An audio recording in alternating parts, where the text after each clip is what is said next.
Hello friends, जेके study point के YouTube channel पर आपका फिर से स्वागत है। और आज की इस वीडियो में हम ये देखने वाले हैं भारतीय संविधान की कुछ विशेषताएं। क्या देखने वाले हैं फ्रेंड्स? भारतीय संविधान की कुछ विशेषताएं। भारतीय संविधान की बहुत सारी विशेषताएं हैं, उसे हम एक एक करके लाइन से पढ़ने वाले हैं। भारतीय संविधान की सबसे पहली विशेषता है, यह सबसे लंबा वह लिखित संविधान है। भारतीय संविधान की पहली विशेषता क्या है? यह सबसे लंबा व लिखित संविधान है। संविधान को हमने दो वर्गों में बांटा है, एक होता है लिखित और एक होता है अलिखित। संविधान कितने प्रकार के होते हैं? एक होता है लिखित और एक होता है अलिखित। लिखित संविधान अमेरिका का था। लिखित संविधान कहाँ का था बच्चों? अमेरिका का लिखित संविधान है। और ब्रिटेन का अलिखित संविधान है। भारत ने क्या करा? भारत ने ब्रिटेन के अलिखित संविधान को छोड़कर अमेरिका का लिखित संविधान अपनाया। समझ गए फ्रेंड्स? भारत का संविधान कैसा है? लिखित संविधान है। भारत का संविधान कैसा है? लिखित संविधान है। अब हम पढ़ने वाले भारत का संविधान विश्व का सबसे बड़ा संविधान व लिखित संविधान है। यह हमारी पहली विशेषता थी। भारत का संविधान विश्व का सबसे बड़ा वह लिखित संविधान है। इसमें क्या है? ये बहुत विस्तृत दस्तावेज है। क्या है? ये विस्तृत दस्तावेज है, बहुत बड़ा दस्तावेज है। ये जब 1949 में बनके तैयार हुआ था तो इसमें एक प्रस्तावना थी, 395 अनुच्छेद थे, 22 भाग थे और 8 अनुसूचियां थीं। ये इतना बड़ा था, विश्व में सबसे बड़ा संविधान बोलते हैं इसे। हम हाथी की संज्ञा भी देते हैं। अब वर्तमान में 2016 में इसमें एक प्रस्तावना तो है, 465 अनुच्छेद हैं, 25 भाग हैं और 12 अनुसूचियां हैं। 465 अनुच्छेद हैं, 22 से 25 भाग हो गए, 8 अनुसूची से 12 अनुसूची हो गई। चलिए फ्रेंड्स, अब आगे देखते हैं। विश्व के किसी अन्य संविधान में इतने अनुच्छेद नहीं है, इतनी अनुसूचियां नहीं है। ये बहुत विस्तृत संविधान है। भारत का संविधान कैसा है? विस्तृत संविधान है। भारत में संविधान को विस्तृत बनाने के क्या कारण थे फ्रेंड्स? कारण भी लिखे हैं मैंने, ये आपको बहुत सहायता प्रदान करेंगे पेपरों में, क्योंकि कारण बहुत कमों को ही पता होता है। पहला कारक क्या था? भौगोलिक कारक। पहला कारक क्या था? भौगोलिक कारक। दूसरा कारक था ऐतिहासिक कारक। तीसरा एकल संविधान। चौथा विशेषज्ञ का प्रभुत्व। कितने कारक फ्रेंड्स? 4 कारक। भारतीय संविधान को विस्तृत बनाने के निम्नलिखित 4 कारण थे। पहला कारण है भौगोलिक कारण।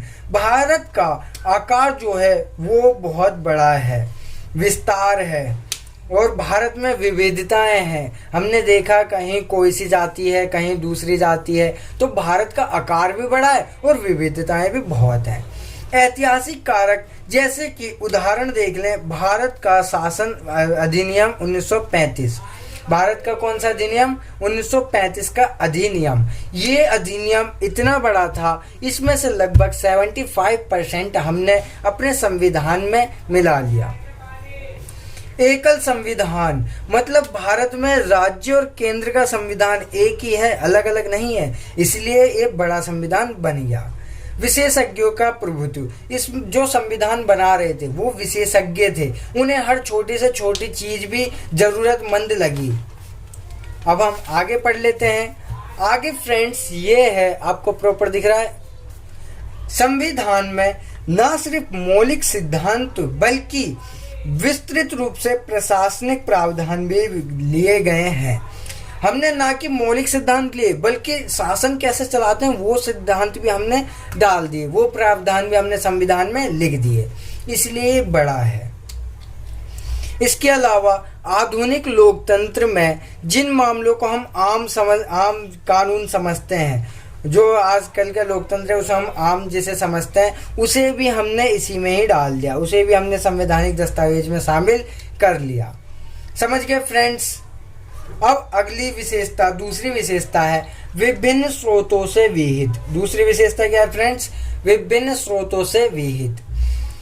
विभिन्न स्रोतों से विहित का मतलब है भारत का जो संविधान है ये किसी एक देश से नहीं लिया गया है, बल्कि कई सारी जगहों से लिया गया है। सबों का मिश्रण है भारत का संविधान। भारत का संविधान के अधिकतर उपबंध विश्व के कई देशों से लिए गए हैं। सबसे ज्यादा लिया गया है भारत शासन अधिनियम 1935। डॉक्टर भीमराव अंबेडकर ने गर्व से ये घोषणा करी कि भारत का संविधान का निर्माण विश्व के विभिन्न संविधानों को छानने के बाद किया गया। ये किसने कहा था? डॉक्टर भीमराव अंबेडकर जी ने कहा था। संविधान का अधिकांश हिस्सा कहां से लिया गया है? भारत शासन अधिनियम 1935 से लिया गया है। संविधान का दार्शनिक भाग, जिससे हमें संविधान का दर्शन होता है, जैसे कि मौलिक अधिकार, राज्यों के नीति निर्देशक तत्व, ये सब कहां से लिए गए? अमेरिका और आयरलैंड से लिए गए। कहां से लिए गए? अमेरिका और आयरलैंड से लिए गए। संविधान का राजनीतिक भाग, मतलब जहां से सत्ता चलती है, वो जैसे कि संघ सरकार, कार्यपालिका, विधायिका, ये सब कहां से लिए गए? ये सब ब्रिटेन से लिए गए। कहां से लिए गए फ्रेंड्स? ब्रिटेन से। संविधान के कई सारे प्रावधान कनाडा से लिए गए, ऑस्ट्रेलिया से, जर्मनी, रूस, फ्रांस, दक्षिण अफ्रीका, जापान, इन सब से लिए गए हैं। लेकिन सबसे ज्यादा कहां से लिए गए हैं? भारत शासन अधिनियम 1935 से लिए गए हैं। डॉक्टर भीमराव अंबेडकर ने कहा, कोई भी संविधान कितना भी अच्छा क्यों ना हो, यदि उसे बनाने वाले, क्रियान्वित करने वाले बुरे व्यक्ति हैं तो संविधान भी बुरा होगा। ये किसने कहा था? डॉक्टर भीमराव अंबेडकर जी ने कहा था। अब संविधान की तीसरी विशेषता आ जाती है। तीसरी विशेषता ये होती है कि भारत का संविधान नम्यता और अनम्यता का समन्वय है।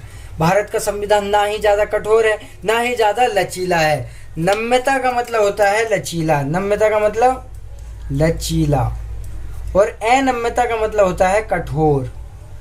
भारत का संविधान कैसा है? दोनों का समन्वय। भारत का संविधान लचीला भी है और कठोर भी है। संविधान को नम्यता और अनम्यता की दृष्टि से दो वर्गों में विभाजित किया गया है। एक होता है नम्य, एक होता है अनम्य। नम्य किसका था? ब्रिटेन का। नम्य किसका है? ब्रिटेन का। और अनम्य किसका था? अमेरिका का। नम्य संविधान किसे कहते हैं? नम्य संविधान उसे कहा जाता है जिसमें संशोधन बड़ी ही साधारण तरीके से, संशोधन की प्रक्रिया आम होती है, आम कानून की तरह होती है। अनम्य किसे कहा जाता है? जिसमें संशोधन की प्रक्रिया विशेष प्रक्रिया होती है, मतलब आम नहीं होती, बहुत कठिन प्रक्रिया होती है, उसे हम अनम्य संविधान कहते हैं। भारत का संविधान ना तो नम्य है ना ही अनम्य है, बल्कि दोनों का मिला जुला है। अनुच्छेद 368 के तहत दो तरह के संविधान संशोधन होते हैं।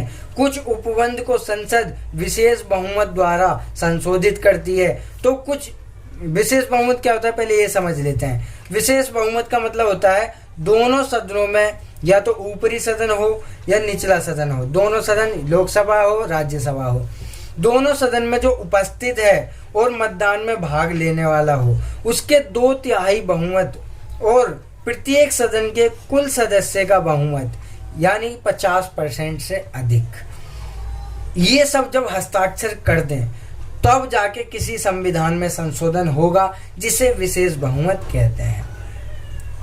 कुछ अन्य उपबंध को संसद विशेष बहुमत और कुल संशोधन के तहत और आधे राज्यों के अनुमोदन से संशोधन करती है। ये दोनों प्रक्रिया मिलाकर विशेष बहुमत कहलाया जाता है। तो कुछ संशोधन ऐसे है, ये दोनों मिला के क्या बनते हैं? विशेष बहुमत। क्या बनते हैं? विशेष बहुमत। अब कुछ ऐसे प्रावधान भी होते हैं जो आम विधायी प्रक्रिया के तहत संसद में सामान्य बहुमत से संशोधित किए जाते हैं, और यह अनुच्छेद 368 के अंदर नहीं आते। अब हम अगली विशेषता देखेंगे। आज हम सिर्फ विशेषता के ऊपर चर्चा करेंगे, क्योंकि विशेषता से बहुत सारे क्वेश्चन बनने वाले हैं। अगली विशेषता ये है एकात्मक की ओर झुकाव के साथ संसदीय व्यवस्था। भारत का संविधान क्या है? ना ही एकात्मक है ना ही संघीय है, बल्कि एकात्मक की ओर झुकाव है और संघीय व्यवस्था भी है। भारत का संविधान संघीय सरकार की स्थापना करता है। संघीय सरकार मतलब ऊपर क्या है? केंद्र सरकार, नीचे राज्य सरकार, फिर उससे नीचे भी आ जाएगा एमएलए, ये सब पंचायत, ये वो इतने सारे आ जाएंगे, यानी कि संघीय है, समूह बना करके है। इसमें संघ के सभी आम लक्ष्य जैसे दो सरकार हो गई, शक्ति का विभाजन होता है, लिखित संविधान, द्विसदनीयता, संविधान की सर्वोच्चता, स्वतंत्र न्यायपालिका, ये सब आते हैं संघीय सरकार में। यद्यपि हालांकि भारतीय संविधान में बड़ी संख्या में एकात्मकता और गैर संघीय लक्षण भी विद्यमान है। अब सीधे सीधे ने बोल दिया कि भारत में एकात्मकता भी है और संघीय भी है। एकात्मकता की और संघीय व्यवस्था। अब एकात्मकता में क्या है, हमने संघीय में देखा दो सरकार है, शक्ति का विभाजन होता है, लिखित संविधान है, द्विसदनीय संविधान है और संविधान की सर्वोच्चता है, स्वतंत्र न्यायपालिका है। एकात्मकता में क्या है, एक संविधान, एकल नागरिकता, एकीकृत न्यायपालिका, आपातकालीन प्रावधान, अखिल भारतीय संघ, ये सब एकात्मकता की ओर झुकाव है। एक तरफ संविधान में कहीं संघीय शब्द है तो दूसरी तरफ अनुच्छेद 1 बोलता है कि भारत राज्यों का संघ है। इसके दो अभिप्राय हैं, इसके दो मतलब हैं। भारतीय संघ राज्यों के बीच हुए किसी समझौते का निष्कर्ष नहीं है। राज्यों के संघ का मतलब क्या होता है, भारत में कोई समझौता नहीं हुआ है संघ बनाने के लिए। भारत राज्यों के संघ से अलग भी नहीं हो सकते, अधिकार भी नहीं है। परंतु अमेरिका में क्या हुआ है, समझौते के तहत वो संघ बना है, वो यूनियन नहीं है, फेडरलिज्म है, तो संघ बना है और वो अलग भी हो सकते हैं। इसी वजह से भारतीय संविधान को निम्न नाम से जाना जाता है, जैसे कि केसी वेरे बोलते हैं कि एकात्मकता भी भावना में संघर्ष, एकात्मकता की भावना में संघीय। मॉरिस जोन्स बोलते हैं बार्गेनिंग फेडरलिज्म। ग्रेनविल ऑस्टिन बोलते हैं कोऑपरेटिव फेडरलिज्म। क्या बोलते हैं, कोऑपरेटिव फेडरलिज्म। आइवर जोनिंग्स बोलते हैं federation with a centralising tendency. समझ गए, federation with a centralising tendency.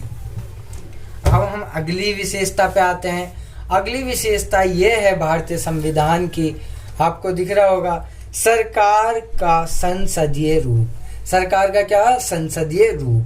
संसदीय रूप दो प्रकार के होते हैं, एक होता है अध्यक्षात्मक प्रणाली और एक होता है संसदीय प्रणाली। सरकार दो तरह से चलाई जाती है, एक अध्यक्षात्मक प्रणाली और एक संसदीय। अध्यक्षात्मक प्रणाली कहाँ पर है, अमेरिका में। संसदीय कहाँ है, ब्रिटेन में। भारत में कौन सी प्रणाली है, संसदीय प्रणाली है। भारत ने अध्यक्षात्मक प्रणाली की बजाय क्या अपनाया, संसदीय प्रणाली। अध्यक्षात्मक प्रणाली में क्या होता है, विधायिका और कार्यपालिका दोनों की शक्तियों का विभाजन होता है। लेकिन संसदीय प्रणाली में क्या होता है, विधायिका और कार्यपालिका के मध्य समन्वय व सहयोग रहता है। भारत में जो संसदीय प्रणाली है उसे क्या बोलते हैं हम, वेस्टमिंस्टर। क्या बोलते हैं, वेस्टमिंस्टर ये इसे बोलते हैं, या इसे उत्तरदायी सरकार भी बोलते हैं, या मंत्रिमंडलीय सरकार भी कहा जाता है। संविधान केंद्र में नहीं, संविधान जो है केंद्र में नहीं बल्कि राज्यों में भी संसदीय प्रणाली की स्थापना करते हैं। जैसे राज्य विधानसभा हो गई, राज्य विधान परिषद हो गया, ये क्या है, संसदीय प्रणाली है। हालांकि भारतीय संविधान प्रणाली ब्रिटेन संसदीय प्रणाली से ली गई है, परंतु पूरी तरीके से हमारी संसदीय प्रणाली ब्रिटेन की संसदीय प्रणाली की तरह नहीं है। भारत का जो संसद है वो संप्रभु नहीं है। जब ब्रिटेन की जो संसद थी, ब्रिटेन की संसद कैसी है, संप्रभु है, और भारत की संसद संप्रभु नहीं है। इसके अलावा भारत का प्रधान जो है वो निर्वाचित व्यक्ति होता है, जबकि ब्रिटेन में जो होता है वो उत्तराधिकारी होता है। ब्रिटेन में कौन होता है, उत्तराधिकारी, मतलब राजा के बाद राजा, फिर उसका बेटा, फिर उसका बेटा। लेकिन भारत में क्या है, जो प्रधानमंत्री होगा वो चुन करके जाएगा, कोई वंशानुगत प्रणाली नहीं है। भारतीय संसद प्रणाली की प्रमुख विशेषता क्या है, यहाँ बहुमत वाले दल का सत्ता होती है, वही चलाता है सरकार। प्रधानमंत्री का नेतृत्व होता है, विधायिका में मंत्री की सदस्यता होती है, कई सारे मंत्री होते हैं। निचले सदन का विघटन कर सकते हैं, यानी राज्यसभा, लोकसभा और राज्यसभा, ये दो सभाएं होती हैं। चलिए अब आते हैं संसदीय संप्रभुता एवं न्यायिक सर्वोच्चता का समन्वय।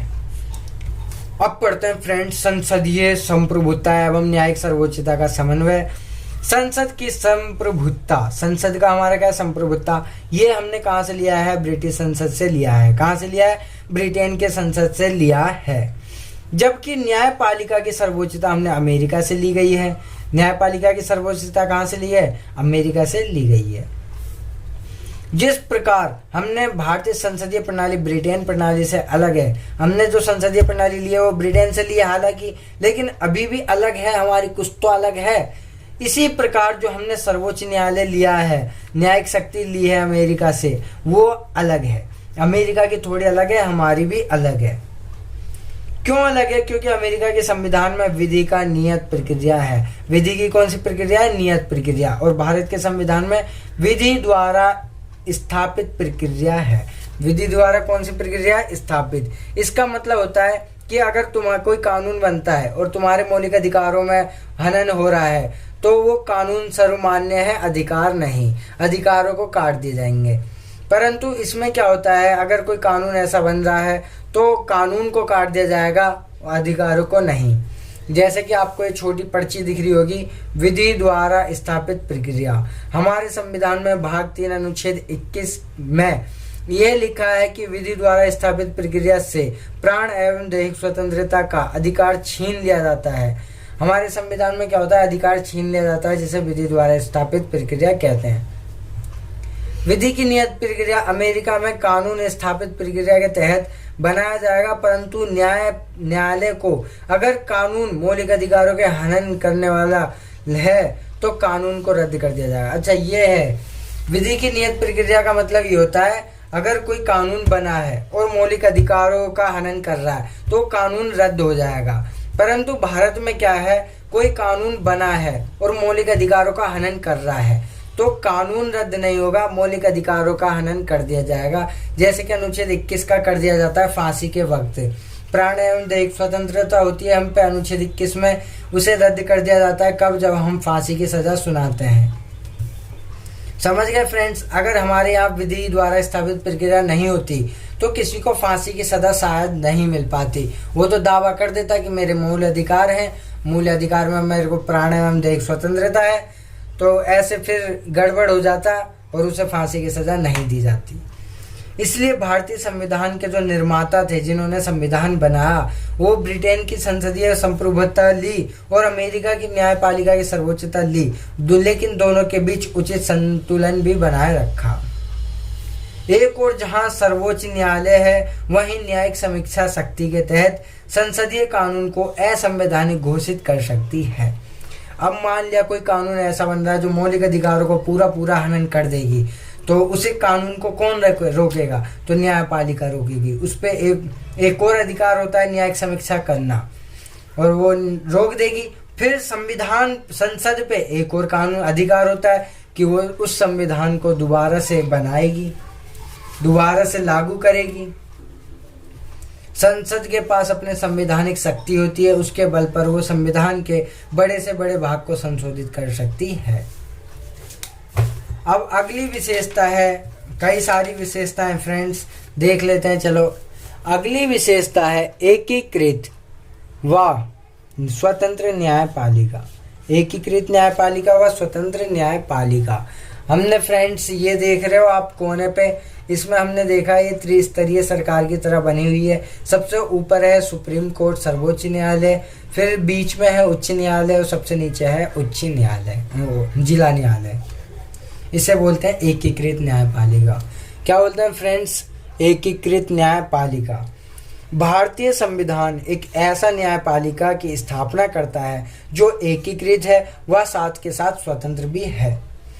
भारत की न्याय व्यवस्था में सर्वोच्च न्यायालय शीर्ष पर है। सर्वोच्च न्यायालय कहाँ पर है? शीर्ष पर है। सबसे ऊपर सर्वोच्च न्यायालय, उसके नीचे राज्य स्तर पर उच्च न्यायालय, उसके भी नीचे जिला स्तर पर जिला न्यायालय, जिसे निचली अदालत भी कहते हैं।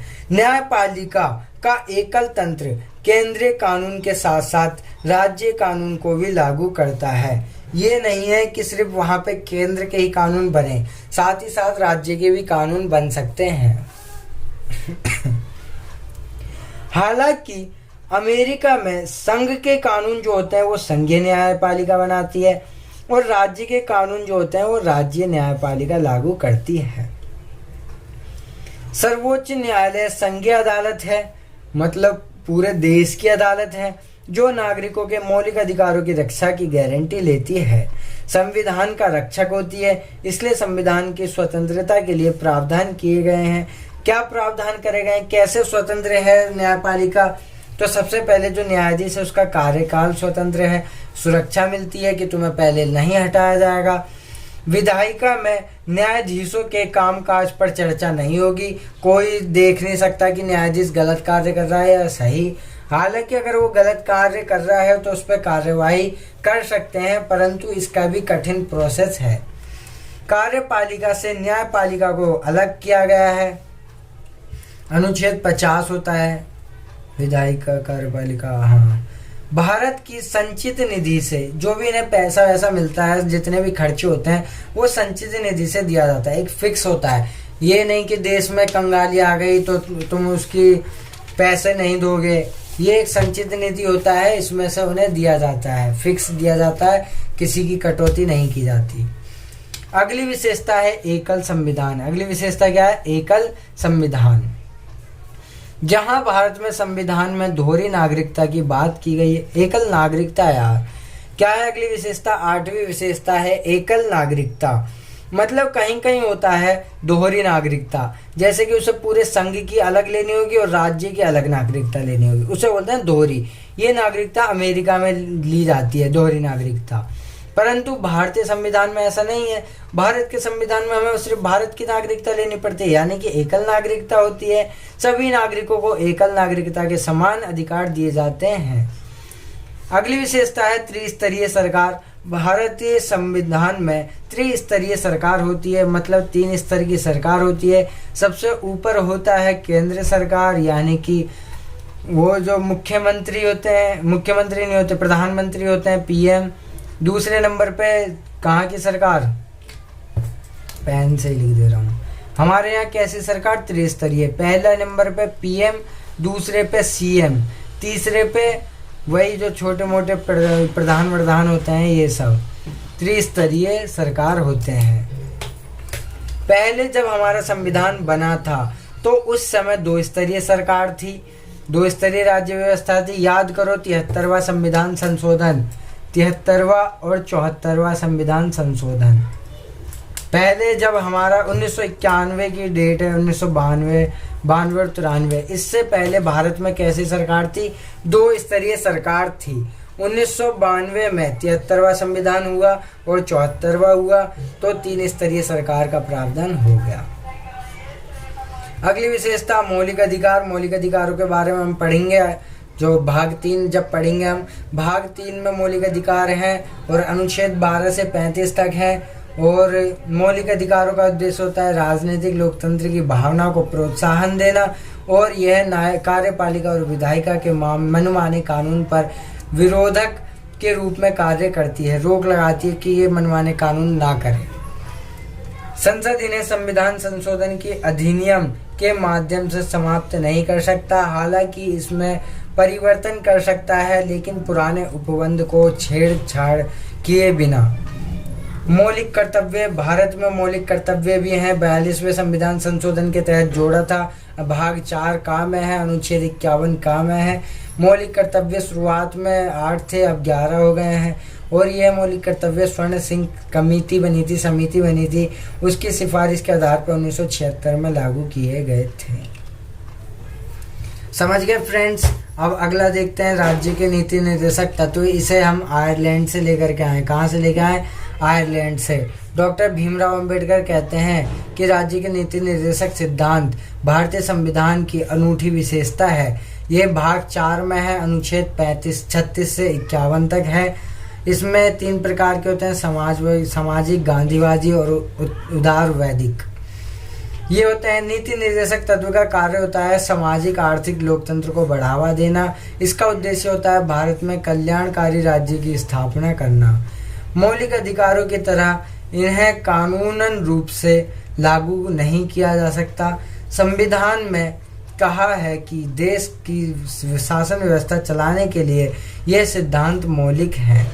मतलब ये होता है, जब भी सरकार का ये कर्तव्य होता है कि अपने नागरिक या अपने देशों में कुछ कार्य करे, जिसे हम बोलते हैं राज्य के नीति निर्देशक तत्व। लेकिन अगर यदि सरकार नहीं कर रही तो इसके हनन होने पर हम न्यायपालिका नहीं जा सकते। ये न्याय संगत होता है। मौलिक अधिकार का हनन हो रहा है तो हम जा सकते हैं, लेकिन इसका हनन हो रहा है, सरकार काम नहीं कर रही है, तो हम न्यायपालिका नहीं जा सकते। ये बात है। अब हम देखेंगे धर्मनिरपेक्ष राज्य।